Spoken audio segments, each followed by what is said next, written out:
Hey YouTube, Tom Houston with Tom Houston Photography here, and today I'm going to be covering one of the most important pieces of my kit, my gear, which is my camera.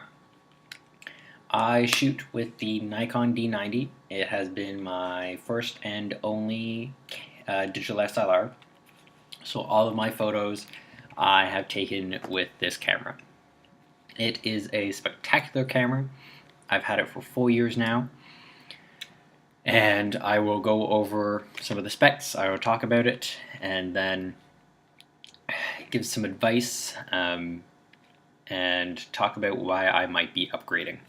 So, it is a full polycarbonate body, which means it is all plastic.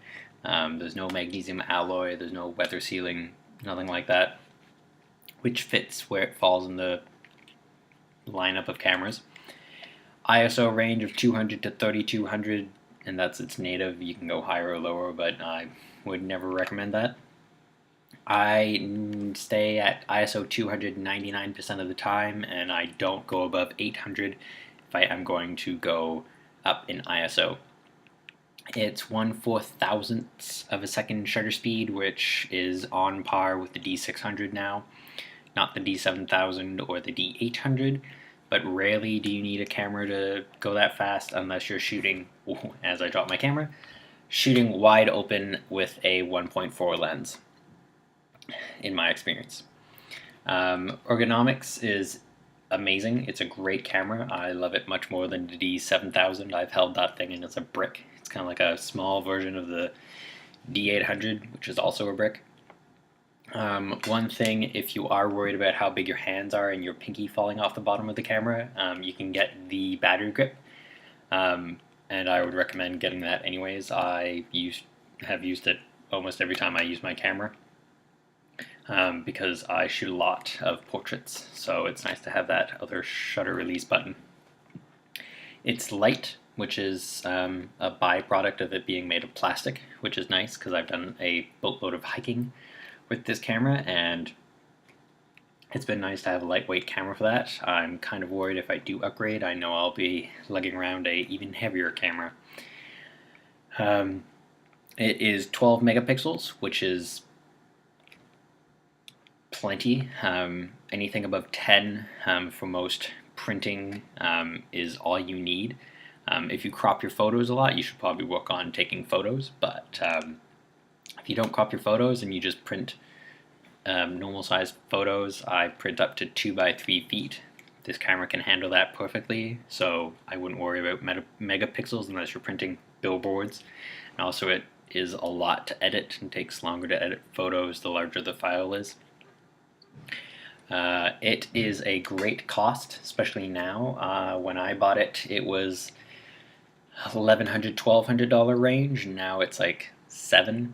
So it's almost halved its cost, and if you buy it used, it is about half its cost. So if you are going to be buying a camera and you're starting fresh into photography, maybe moving up from a point and shoot, this is a great camera. Very good camera for that. And it is quite a bit of camera. However, now where cameras are going these days, it's being passed. However, it doesn't make it a bad camera. It has amazing features. One of those features that I love is the commander mode, which I don't know if it's in the new cameras these days, but the pop-up flash can trigger off-camera flashes in the creative lighting system, or Nikon CLS. So that has been very useful, especially for my portraiture. And I use it so much and it works so well, I haven't upgraded to wireless triggers. Also with this camera is, it is very easy to use. It was my first digital SLR and I figured it out pretty fast. And I have taken it tons of places. This camera has been pretty much all over Canada except one province and one territory. And it's been to the southwest, it has been to rainforests, it's been, you name it. And it has lived to tell the tale, and I also baby it, but it has been a great camera, and I've taken some, in my opinion, phenomenal photos with it. In terms of why I would upgrade from this camera, what it has deficits in, is nothing that is anything where it's bad in any way. It just has some limitations that I am seeing more often in my work, and therefore I'm probably going to upgrade. Some of those include it isn't weather sealed and it is polycarbonate. It's really tough, it's really sturdy.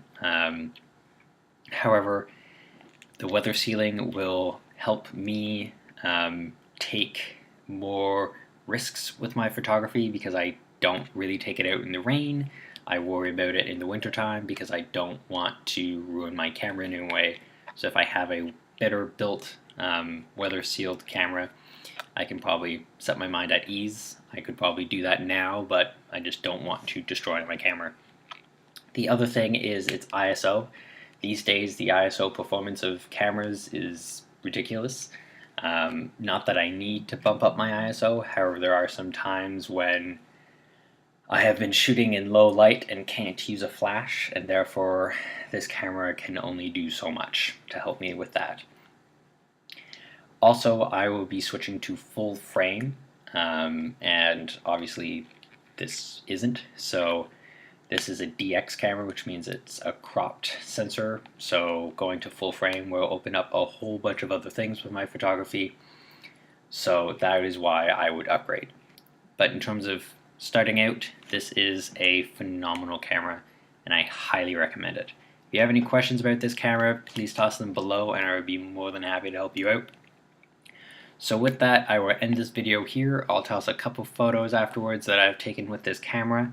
However, you can just go to my website, which is below, and look at all of my photos, and all of the photos on there have been taken with this camera. So I hope that helps, and I hope you enjoy my photos. Ciao.